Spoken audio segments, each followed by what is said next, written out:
Good, good morning. I'll introduce myself first. I'm a student at the University of Salford. I'm doing international journalism for digital media.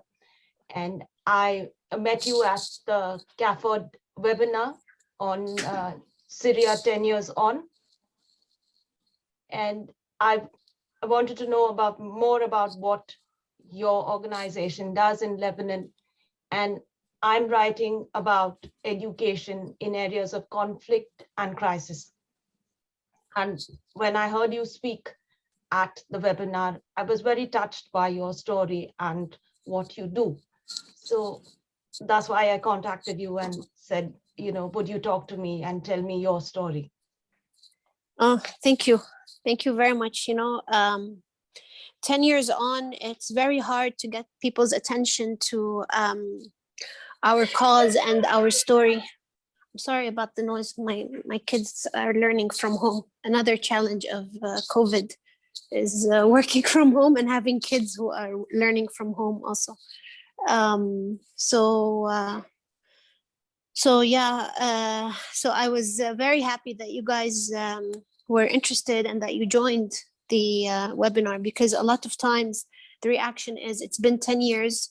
By now, you shouldn't need support. You should be able to stand on your own 2 feet. This is the least that we hear, It's very sad when all of these people are in neighboring countries. And as we said, the neighboring countries themselves are suffering with a lot of crises and economic distress, and they cannot even support their own people, let alone, a huge population of refugees.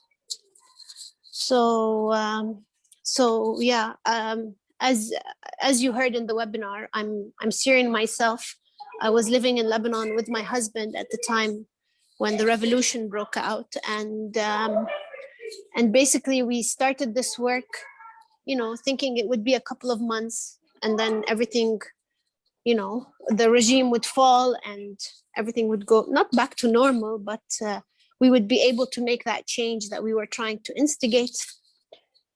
Yeah, but little did we know, 10 years down the line, we would be still leading this organization and trying to grapple with the world politics in order to, give an education to these kids, and even the impact that we have, relatively speaking. I mean, you have approximately 250,000 children, Syrian children, and we don't, between us and other organizations and the Lebanese public education sector, you are not even covering 10% of this population. So you have a huge population of children who are growing up. They don't even know how to read and write. Imagine. Just to give us an understanding of what the Lebanese educational system is, now y'all have formal education in Lebanon. And do these children go to formal schools, or do y'all have another system of schooling for these children? So basically, the law that was passed is that Syrian kids are allowed to register in Lebanese public schools within their area, that they live in. The problem is Syrian children live in highly marginalized areas in Lebanon, which themselves are suffering. So the public schools in these areas have very limited resources and are already barely covering the Lebanese children that need this kind of support. So there's very limited seats, because it's after. So basically every year, after all the Lebanese children register in the school, if there are any extra seats, then the Syrian kids get it. And oftentimes this is not, because the schools, they work in shifts. So there's the morning shift and the afternoon shift. So a lot of the kids, they need to register in the afternoon shift. Another issue is, of course, child labor. So a lot of these kids, their families depend on them to eat. So basically, they make them drop out of school in this second shift so that they can go out and work and sell, Kleenex and whatnot in order to be able to put food on the table. So there are many challenges for these kids to actually get an education. While when they register in a school like ours, it's a learning center. They get all the Lebanese curriculum. They get taught the Lebanese curriculum. At the same time, we try to support them as much as we can and their families, the most marginalized families of the kids in the school. We try to support them with food baskets, psychosocial support. If they have any issues, the parents can seek us out. Maybe we can help them with referrals, medical cases, etc. That doesn't mean that we don't get dropouts. Bear in mind, dropouts are a daily reality in our schools, because in the end you have child marriage, you have parents who cannot support their kids and they need them to work, and you have a lot of kids who cannot cope with the educational level, because the Lebanese curriculum is quite a tough curriculum, and a lot of these parents are illiterate, so there's no support at home. And actually this was why virtual learning for these kids was quite successful, because they were in touch with their teachers the whole time, working on their education with their teachers, and so they were able to excel, especially when we were able to get them the tablets and launch our own educational platform, which allowed us to interact. So we use WhatsApp groups in addition to the online platform, and the kids are achieving very well, and they're responding very well to the virtual learning, because they can use the platform whenever is suitable for their time, regardless of their schedule. It becomes easier to learn because they don't have to conform to a certain time or place. So it's very easy for them to learn. Yeah. So after this experience, actually, we are thinking that even if, and it doesn't look like it, the vaccine is run and people go back to normal life, if you may call it that, we're thinking to continue to have a hybrid model for several reasons. One of which, space within the camp, especially Shatila camp, is very limited. So even when we wanted to expand our school and our reach, one of our largest challenges was where we fit all these kids within such a cramped camp. We have the biggest building in the camp currently, and still we could only fit about 700 kids. Now with the virtual model, we were able to double this number. So if we did a hybrid model and the kids only came, for example, twice a week to school, and the rest they did it through their tablets, then we can double our numbers. Now, getting them equipment like tablets and also internet facilities, how does that work? Is it a challenge, or is it easy to get these facilities to children? So we had, at the beginning of COVID, we had some very generous donors who donated to us about 1,500 tablets initially. Okay, so these were very good, and we used our school running budget to do the platform. Now, what donors don't seem to comprehend is that this platform doesn't run itself, and these kids cannot teach themselves. They need the involvement of their teachers with them. The teachers need to be paid.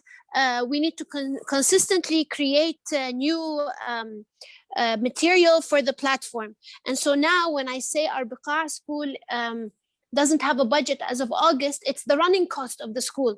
I have the tablets for the kids, okay? But I don't have the coverage for the teachers, for the building, for the facilities, for the running cost, which is also the internet for the kids. If I don't buy internet for the kids, how will they be able to log into the platform and do their studies? So there is quite a big running cost. And this is what we are seeking now, support for this running cost. Could you explain to me a little bit, if you don't mind, how much it would take for, say, one child to learn with the internet and the tablets and all the It costs approximately $550 per year per child.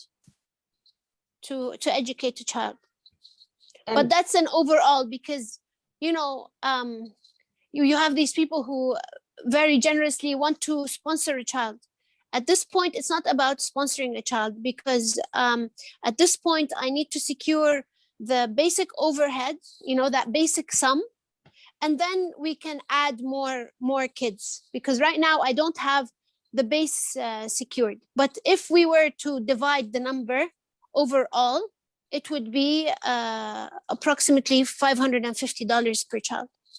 so it's not about just sponsoring one or two children. It's about sponsoring the entire school, so the entire Yes. system works. It's not Yes, individuals, it's the entire system that we need to focus on.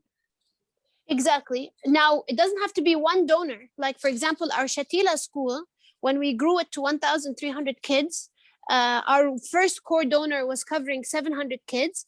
And then we have two other donors, one covering 400 and one covering another 300.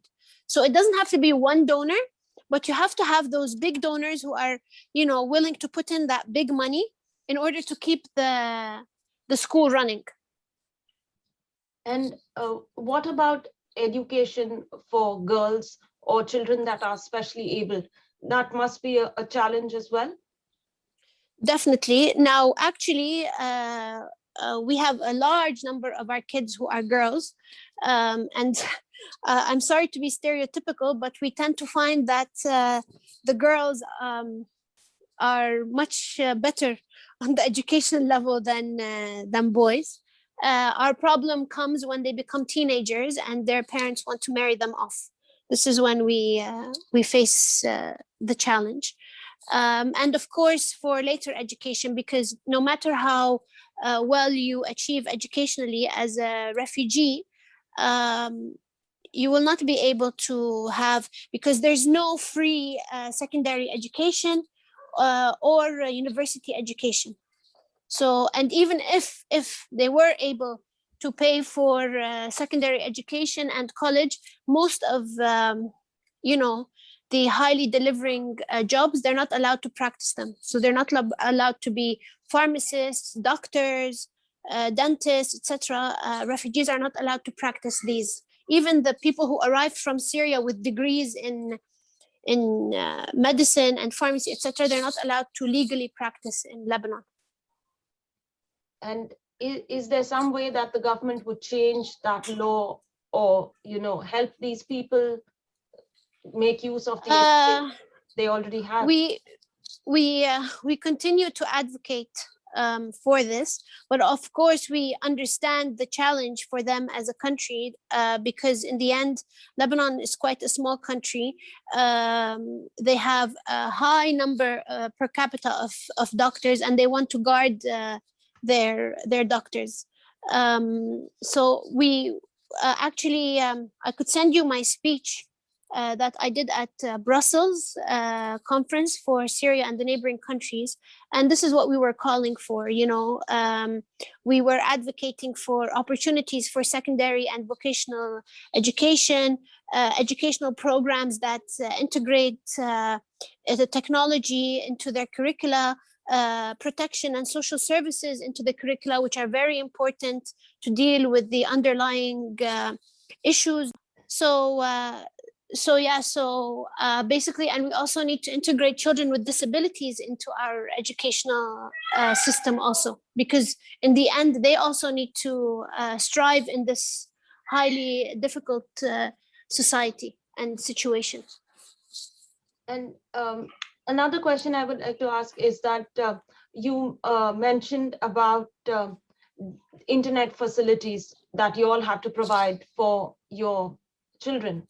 Now, yes, on the whole, is it a very expensive system, or is it manageable? And then what happens, like now, for example, I'm talking to you and the bandwidth is very poor.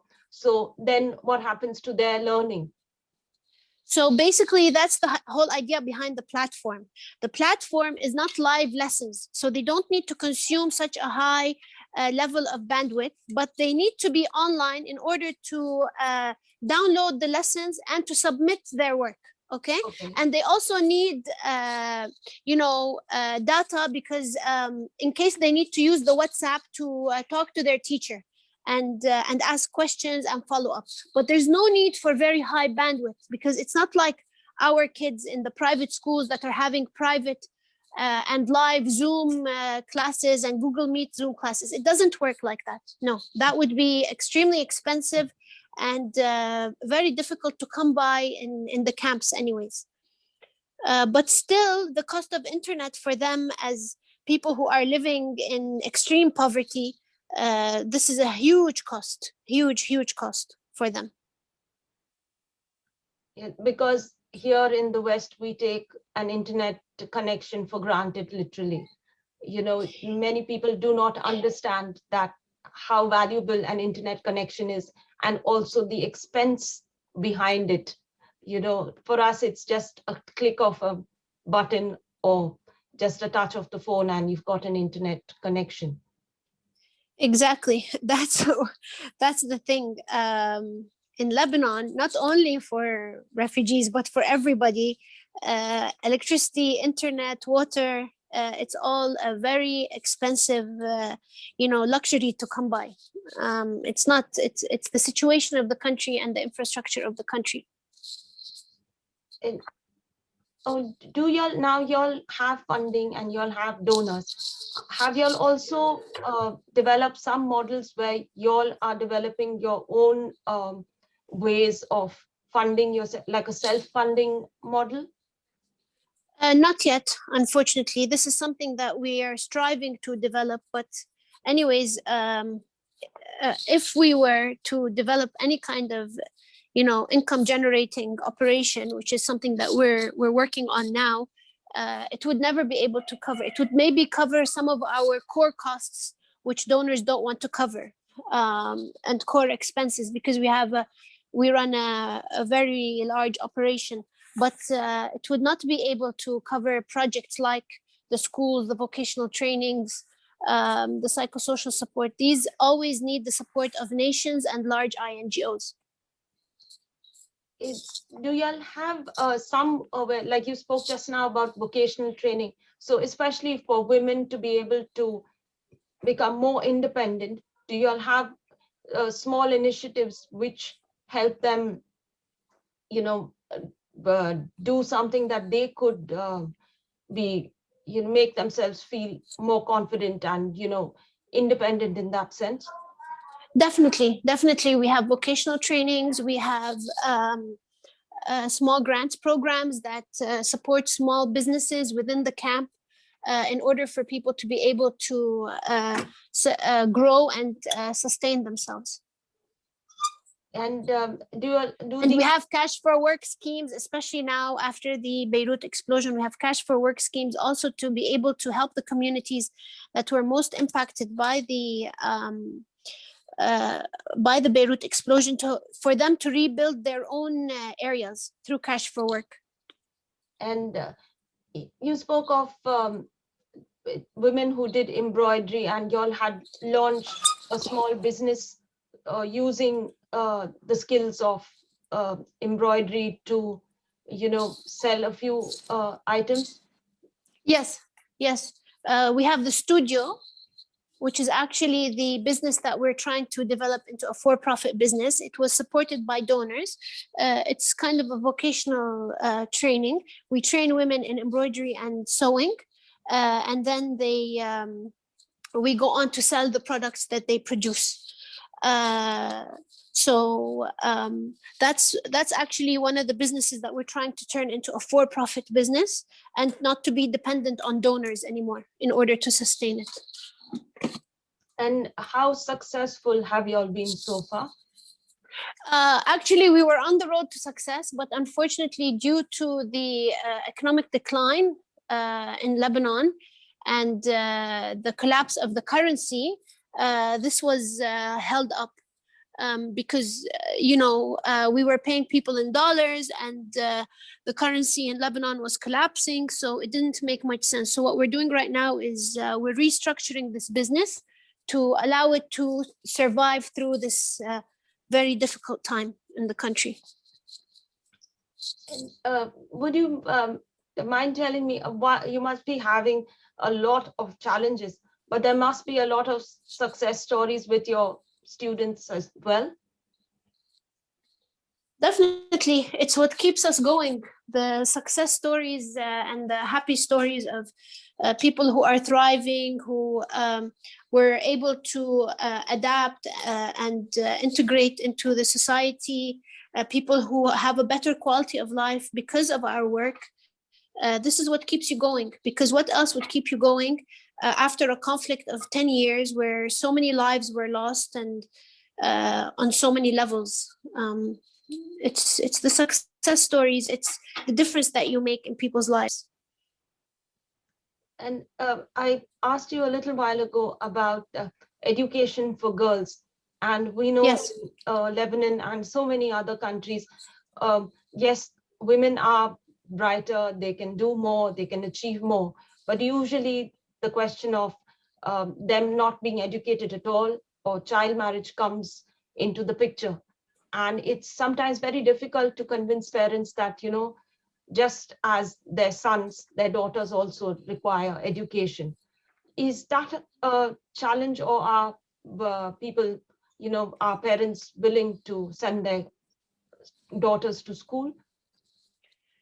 So in our experience, because in the end, we don't just build a school. Our work is based off of community centers. So we build a community center. That community center builds a trust relationship with the beneficiaries in the area. And then the educational center comes along. So then when we reach out to the parents, they already trust us. They already trust to send their daughters to us. They know they're in safe hands. And also, whenever they come to drop out, we try to work with the parents in order to convince them not to drop out, not to marry their children off as much as we can, of course. There are limitations to what we can do, and there are limitations to the impact that we can have on family decisions. In the end, it's not us who has 5 or 10 mouths to feed, and we want somebody to take one child off of our hands. I mean, some of these stories that you hear where children have one meal, if any, a day, they eat by turn. So if his brother has dinner, he'll have breakfast. It's these things that dictate their decision to marry their daughters off. It's not because a lot of people present these parents as greedy and they want to be paid dowry money for their daughter. In most cases, it's not like that. It's in most cases they are worried about their daughters. They're worried about their safety. They're worried about securing food and shelter for them, and that's why when a groom comes along, then they decide to marry her off. In a way, nobody from the West would probably understand it, but in a way, it's securing a future for that girl or for that woman. As you said, food is scarce, and here, if she's getting enough food, then in the eyes of the parents, they are helping her in a way. Exactly. And then the situation is very difficult in the camps. Oftentimes if a girl is very pretty, she gets hounded by the young men in the camp, and so the parents, to protect her, will marry her off, and then she's somebody else's responsibility to protect. Which in a way it makes sense. It's a complicated situation, so it's not very easy to say, okay, fine, we have this solution ready. There is no ready solution. You have to No, there is no, exactly, there's no ready cut solution for this thing. You work with them. It's you have to work with the community on all levels in order to achieve change. And I really like the work you all are doing, because as you said, it's not just about education or just about feeding them. It's a community, so you have to see to the entire development rather than just one section of it. And only when you do the whole thing together will it work. The individual parts will not work if you don't see it. Exactly. If it's not a holistic long-term approach, it doesn't work. Even those like We keep telling donors, you can't come in, do a 6 months project and leave. This will not have an impact. Projects take time to integrate into the society's needs, make an impact on their daily life. So any kind of support needs to have long-term thinking and strategic thinking. And also, like you mentioned in Brussels, you need to have both partners working together. Yes, you'll need international support, but at the same time, the international partner needs to know that you all know what is happening on the ground. So they need to work with you all and look at your projects through your eyes, not say, exactly, this is what. Yeah, not bring me a project from another country that was successful and try to drop it down on us and make it happen. That doesn't work. Every community is very unique in its needs, in the way to go into the community. It's very unique. You really enlightened me about the work you do, and you must be having a lot to do. So thank you very much for talking to me today. As long as you get the word out there and people try to comprehend what we are working through. All right. Okay. Thank you so much. Thank you very much. You have a good day. Okay. You too. Thank you. Thank you Thanks for a your lot. time.